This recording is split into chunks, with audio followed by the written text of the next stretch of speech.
4 words, that is all it takes. 4 words and your stomach drops through the floor. 4 words and the carefully constructed sense of security you had built around this relationship suddenly feels like it is dissolving in real time. 4 words and the spiral begins. What did I do? What does this mean? Is it over? What do I say? What do I not say? Do I reach out? Do I give her what she asked for? Do I fight for it? Do I walk away? 4 words, and everything that felt stable and certain a moment ago is suddenly suspended in the particular kind of uncertainty that is uniquely brutal because you cannot resolve it through action. You can only sit with it. And sitting with it, when everything in you wants to do something, when the anxiety of not knowing is pressing against every instinct you have, is one of the hardest things available to a man in a relationship. I need some space. If you have heard those words, you already know exactly what that experience feels like. And if you have heard them and responded the way most men respond, you already know how quickly and how completely the response can make everything significantly worse. Not because you are a bad person, not because you do not care about the relationship, but because the response you reached for instinctively, the one that came from the most genuine and most urgent part of what you were feeling in that moment, was the wrong one for the situation. And by the time you realized that, the damage was already done. Today we are going to talk about what those 4 words actually mean. Because I need space is not a single message. It is at least 3 completely different messages hiding behind the same 4 words. And the way you respond to it will be determined by which version you believe you're dealing with. And the problem is that most men get that assessment wrong. Not because they are not paying attention, but because the anxiety of the moment makes it almost impossible to think clearly enough to read the situation accurately. And so they default to one of 2 instinctive responses that feel, in the heat of the moment, like the only available options. And both of them are wrong. By the time we are done, you are going to understand what those 3 different meanings actually are. You are going to understand how to read, with reasonable accuracy, which version you are actually dealing with. You are going to see the 2 instinctive responses that most men default to and why both of them destroy the very thing they are trying to protect. And you are going to have the exact response that threads the needle between them, the one that passes every possible version of the test at the same time, the one that, regardless of which of the 3 meanings you are actually dealing with, positions you correctly and maintains your dignity completely. Because here is the thing that is most important to understand before we get into any of the specifics. What you do in the next 24 hours after she says those words matters more than almost anything you did in the previous 6 months. Not because one response is magic, not because saying the right thing guarantees the outcome you're hoping for, but because your response in this specific moment reveals something about you that months of ordinary relationship behavior sometimes does not. It reveals whether you are a man who can handle her having a boundary without falling apart. Whether you are secure enough in yourself to give her something she asked for without interpreting it as an attack on your worth. Whether you are grounded enough in your own sense of self to let the uncertainty exist without immediately trying to resolve it through the force of your anxiety. And she is watching that. Whatever else is happening in her mind when she says those words, she is watching what you do next. And what you do next is either going to confirm her worst fear or demonstrate something that, depending on which version of the message you are dealing with, either reassures her or makes her genuinely reconsider. So let us start with the foundational truth that changes everything. I need space is not one message. The first and most common version of I need space is simply this: I am overwhelmed and I need to breathe. This version has nothing to do with you being inadequate or the relationship being broken or her feelings for you having changed in any fundamental way. It is about capacity, about the accumulation of everything that is demanding her attention and her energy right now. Work, family, the sheer relentless intensity of being a full human being in a world that makes significant demands on everyone. And in the middle of all of that, she has hit a wall. She needs room, not distance from you specifically, not distance from what you have together, but the particular kind of internal space that is impossible to access when the relationship is also demanding constant engagement and constant emotional presence. She is reaching for air, And what she needs from you in this version is not a conversation or an explanation or a demonstration that you are willing to fix whatever is wrong. She needs you to hear her and honor it without making it complicated. The second version of I need space is significantly more charged, and it sounds like this on the inside of her experience. I am testing whether you respect me as a person or whether you think your need for closeness overrides my need for room. This version shows up most often after a period of behavior from you that she experienced as needy, controlling, or insufficiently respectful of her as an individual with her own needs and her own inner life. She has drawn a line, not necessarily consciously, not necessarily as a deliberate strategy, but she has drawn a line and she is watching to see what you do with it. Does she honor it like a man who is secure enough in himself that her need for space does not destabilize him? Or does he panic, pursue, and demonstrate through his response that her boundary is not safe with him? If this is the version you are dealing with, your response to the request is the test. And most men fail it spectacularly because they respond from anxiety rather than from security. The third version is the hardest to hear and the most important not to lie to yourself about. Sometimes I need space is the polite first step of leaving. Sometimes by the time she says those words, she has already been making a decision internally for long enough that the words are less of a request and more of an announcement. Less of a reaching for room within the relationship and more of the beginning of a process of detachment from it. This version is usually flat, usually vague, usually delivered without the warmth or the reassurance of the first version, without the watchful, engaged quality of the second.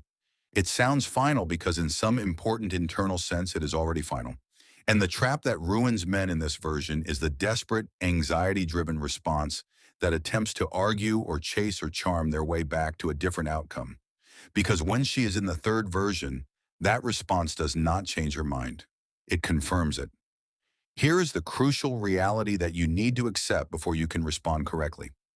You cannot tell from the words themselves which version you are dealing with. The words are identical. The four words are always the same. What is different is everything underneath them. The tone, the context, the history of the relationship leading up to this moment, the specific circumstances that preceded it, none of which can be fully decoded in the immediate moments of panic that follow hearing them. But here is what you can do. You can read the signals that follow, because the days after she says those words will tell you everything you need to know if you are paying close enough attention. The first version, the overwhelmed version, almost always comes wrapped in some form of reassurance. There is warmth in how she says it, a rough time frame. Some version of it is not you, some communication, however brief, that she is scared of losing you rather than trying to lose you. The second version, the test version, tends to show up right after a specific incident of neediness or overreach on your part. And it has a particular quality to it, a watchfulness, a waiting. She is not just asking for space. She is watching what you do with the asking. And the third version, the exit version, is usually characterized by a flatness, a vagueness, an absence of warmth or time frame or reassurance. Because in her own internal experience, she has already begun grieving the relationship. And the distance in how she says it reflects the distance she is already feeling. You do not act on these readings. You hold them. You file them away as information because they keep you grounded in what is actually happening rather than in the anxious story your mind is trying to construct to explain the uncertainty.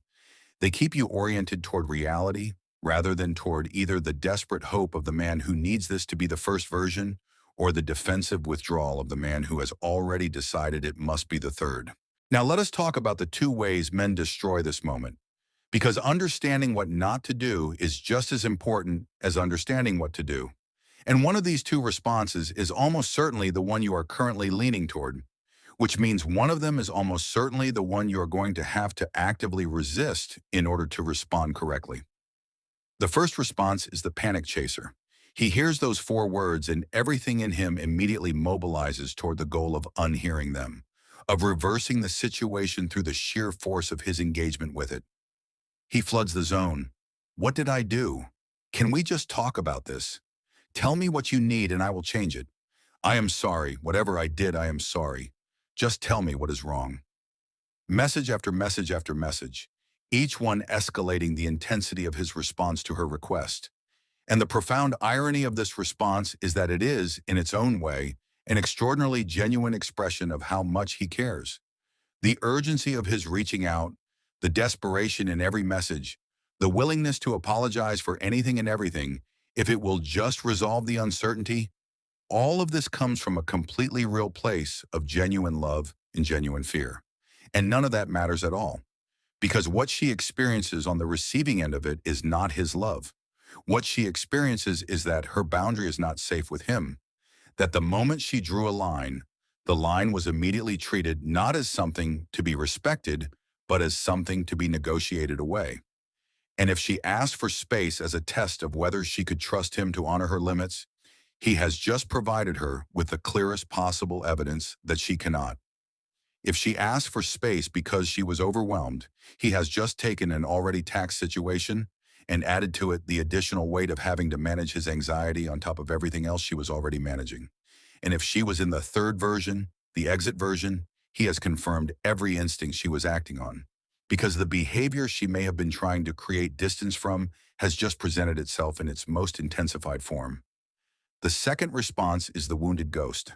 He hears the four words and something in him shuts down completely. He goes cold. He disappears. Not because he does not care, but because caring and being rejected, caring and being told to create distance, is more than his pride or his self-protection can absorb gracefully in the moment. And so he vanishes. Maybe with a parting shot of pointed coldness. Something like fine or okay then, or have a nice life. Something designed to communicate that he is also capable of distance, that he does not need her either, that her space request has been received and matched with interest. And he tells himself, this is dignity. This is self-respect. This is not chasing. But here's what she actually experiences on the other side of that response. She does not feel freedom. She feels rejection.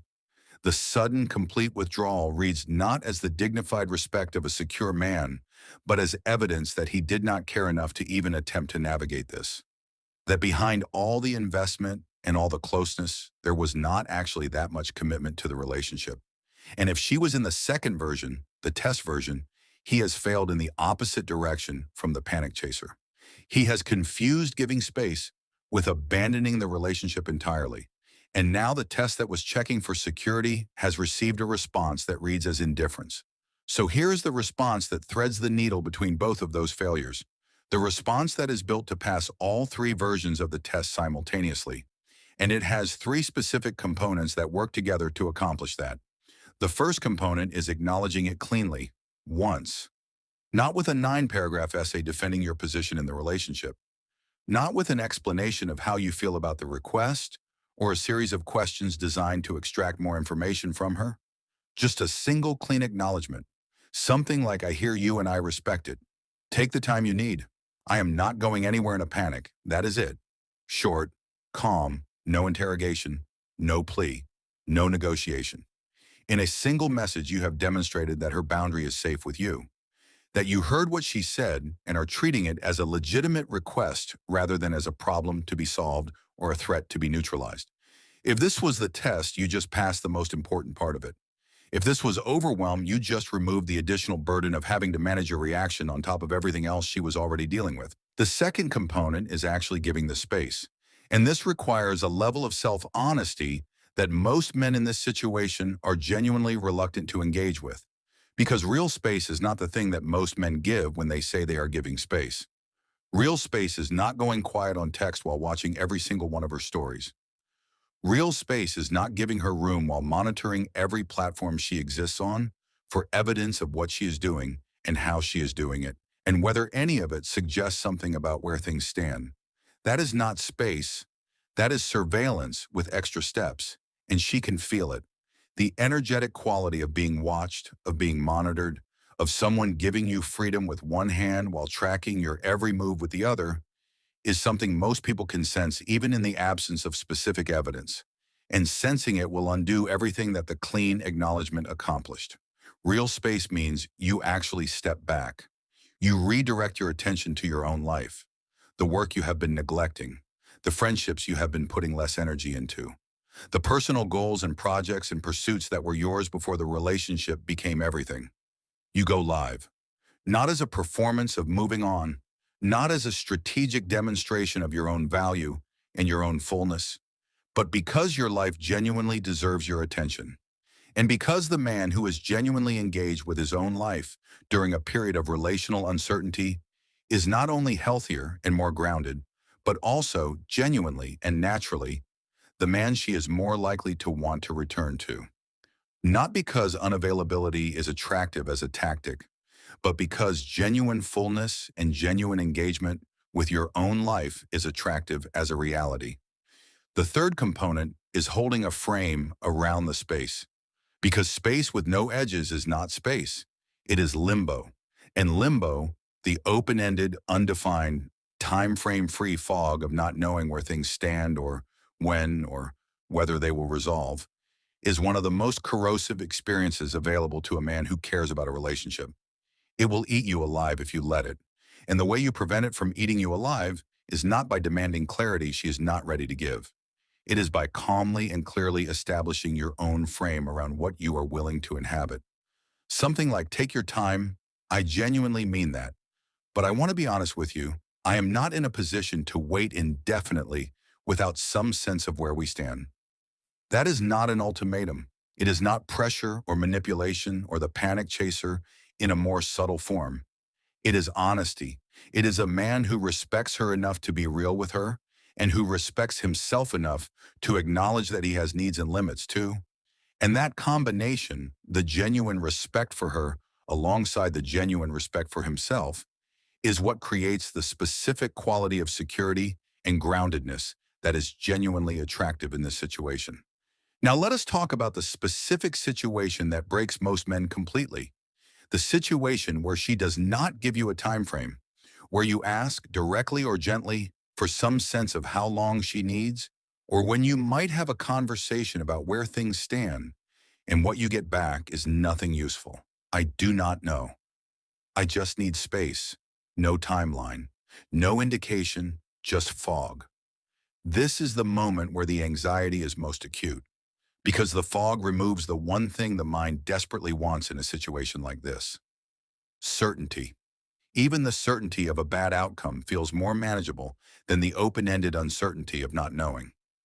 And the instinct that the fog produces is to push, to press for more information, to ask the questions more urgently or more specifically or more frequently until some kind of answer is produced that gives the mind something solid to work with. But here is what pushing into that fog actually accomplishes. It tells her that you cannot handle the discomfort of not knowing, that her emotional reality is something you need to manage away rather than something you can sit with. And that incapacity for discomfort is precisely what makes the fog feel necessary to her.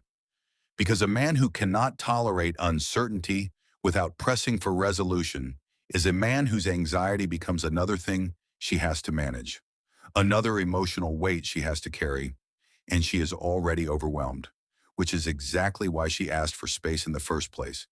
The response to the fog is to hold your frame without requiring her to provide the structure. Something like that is okay. I am not going to chase you for an answer. Take the time you need, and I will be honest with you about where I am at too. And then you go quiet and you go live. Not as a strategy, not as a calculated move designed to produce a specific response from her, but as the genuine, self-respecting behavior of a man who has said what he needed to say, given her what she asked for, established his own honest frame around it, and is now genuinely, actually, not performatively engaging with the rest of his life. Because here is the truth about the fog. Open-ended uncertainty only has power over a specific kind of man. The man who is sitting by his phone, refreshing, waiting, counting the hours, measuring the distance between her last message and this moment, slowly dissolving into the anxiety of not knowing. That man is imprisoned by the fog. It controls him completely. But the man who is genuinely engaged with his own life, who has genuine things to do and genuine people to be with, and genuine purposes to pursue, the fog does not have the same purchase on him. Not because he does not care, but because he has not made the relationship the only thing. And the man who has not made the relationship the only thing is, paradoxically, the man who is most worth coming back to when the space has done what it needed to do. Space is information. This is perhaps the most important reframe available to you right now. Stop experiencing it as a punishment. Stop experiencing it as something being done to you by someone who has power over you. Start experiencing it as information being handed to you about the relationship and about her. Because how she uses the space will tell you everything you need to know. Does she come back softer, clearer, reaching for you? Then it was the first version, the overwhelm, and you handled it correctly. You gave her what she needed, and she used it to find her way back to you. Does she come back in a different quality of engagement, more present, more trusting, more willing to bring herself fully to the relationship? Then it may have been the second version, the test, and you passed it. Your capacity to honor her boundary without falling apart demonstrated the security that she was checking for. Or does she go quiet? Does the distance keep stretching? Does the space she asked for gradually become the permanent reality of the situation, rather than a temporary breath before re-engagement? Then she has shown you the third version. And the kindest thing you can do for yourself, the most genuinely self-respecting thing available to you in that situation, is to believe her. Not to interpret the continued distance as a challenge to push harder against. Not to escalate the attempt to reconnect, but to receive the information she is giving you with the same dignity and the same groundedness with which you received the initial request. Because either way, and this is the entire point of everything we have covered today, you keep your dignity. You do not beg. You do not collapse. You do not abandon yourself in the desperate attempt to hold on to something that the other person has clearly indicated they need distance from. You handle it, not perfectly, not without feeling what you genuinely feel, but with the grounded, clear-eyed, self-respecting capacity of a man who knows that his worth is not contingent on this particular relationship working out in the particular way he hoped it would. Think about what it means to carry yourself through this kind of uncertainty without losing yourself in it. Most men have never practiced this.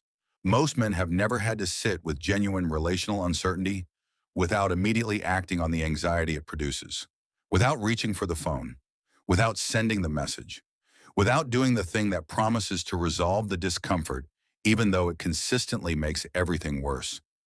Most men have only ever known two options in this situation: chase or disappear, push or shut down.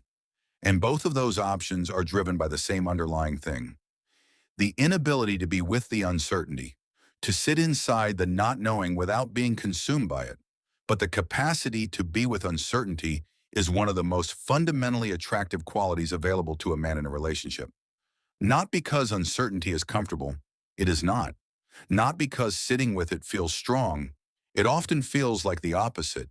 But because the man who can hear, "I need space," and respond with genuine calm and genuine groundedness and genuine respect for both her need and his own, is the man who is demonstrating something rare, something that goes to the deepest level of what genuine security actually looks like in a human being.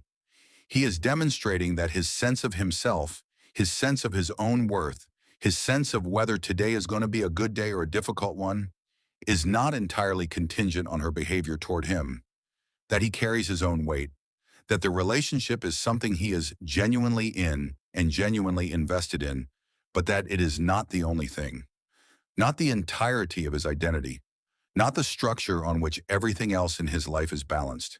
And that quality, that self-possession, that genuine independence of spirit, even in the middle of genuine care and genuine love, is what creates the specific kind of attraction that no amount of chasing or pursuing or demonstrating your investment ever produces. Because here is the final truth: you cannot chase your way into being respected. You cannot pursue your way into being desired. You cannot flood the zone with enough messages or enough demonstrations of care or enough willingness to change to manufacture the feeling in someone that they are choosing to be with someone genuinely worth choosing. That feeling is produced by something that cannot be performed.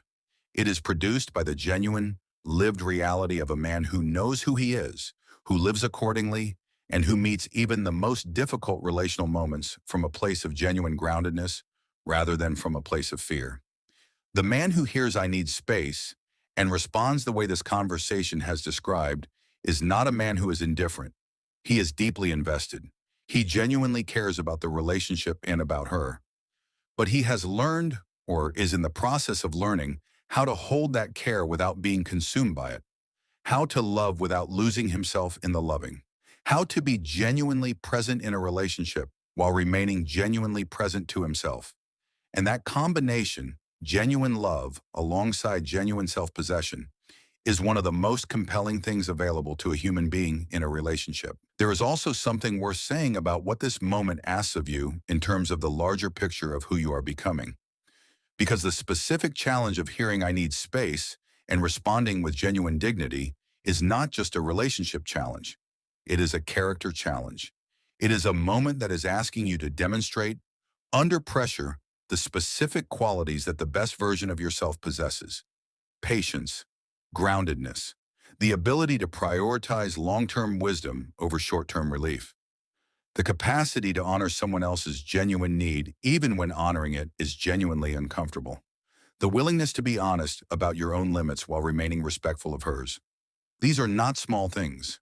They are the specific qualities that constitute genuine strength of character. And they are built not in the easy moments, but in exactly the kind of difficult moment this situation represents. Every time a man navigates a moment like this correctly, every time he chooses the grounded response over the anxious one, he builds something in himself, a muscle that gets stronger with use, a capacity that develops through the repeated practice of choosing wisdom over instinct. And over time, accumulated across enough of these moments, this practice produces a man who moves through his relationships and through his life with a quality of genuine ease and genuine security that is immediately recognizable to everyone around him. Not because he has manufactured the appearance of security, but because he has done the work of actually building it. And the woman who was asking for space, however that situation ultimately resolves, is watching all of this. She may not be watching consciously. She may not be running a deliberate assessment of how he is handling the uncertainty, but she is feeling it. The quality of his energy during the period of space is reaching her even in the absence of direct contact. The man who is genuinely living his life, who is genuinely engaged with his own purposes and his own people, radiates a different quality of energy than the man who is sitting by his phone, dissolving into anxiety. She can feel the difference. And the man whose energy communicates genuine fullness and genuine groundedness is the man she finds herself thinking about, the man she finds herself curious about, the man she finds herself in the quiet moments when the space has done what it needed to do, reaching back toward. Not because he played his cards correctly, not because he deployed the right strategy in the right sequence, but because he is genuinely the kind of man worth reaching back toward, the kind of man whose presence in a relationship adds to it rather than consuming it, the kind of man who can hold the weight of genuine love without making that weight everyone else's burden to carry, the kind of man who, in the middle of the most uncertain and the most uncomfortable relational moment available, chose himself without abandoning her. That is what every moment of this kind of situation is ultimately asking for. Not the perfect response, not the strategically optimal behavior, but the genuine, self-respecting, other-respecting presence of a man who knows his worth and demonstrates it not by demanding that she confirm it, but by living in accordance with it regardless of whether she does. 4 words. I need some space, and now you know exactly what to do with them. Not because you have memorized a script, not because you have learned a technique that you are going to deploy with calculated precision, but because you understand, at a level deeper than tactics, what this moment is actually asking of you and what kind of man it is inviting you to be. Be that man in this moment, in every moment like it, not because it guarantees the outcome you want, but because the man who responds this way, consistently and genuinely, is building something that lasts far beyond any single relationship. He is building himself. And the man he is building is the kind of man who does not need the relationship to survive, and who therefore, paradoxically, is precisely the kind of man the right relationship will find its way back to. Handle it with dignity, hold your frame, give real space, live your life, and trust that whatever comes next, you will meet it from the same grounded, clear-eyed, self-respecting place from which you handled this. That is everything you need to know about what to do when she asks for space. Not just in the next 24 hours, but in every moment that follows until clarity arrives. However it arrives, and whatever form that clarity takes.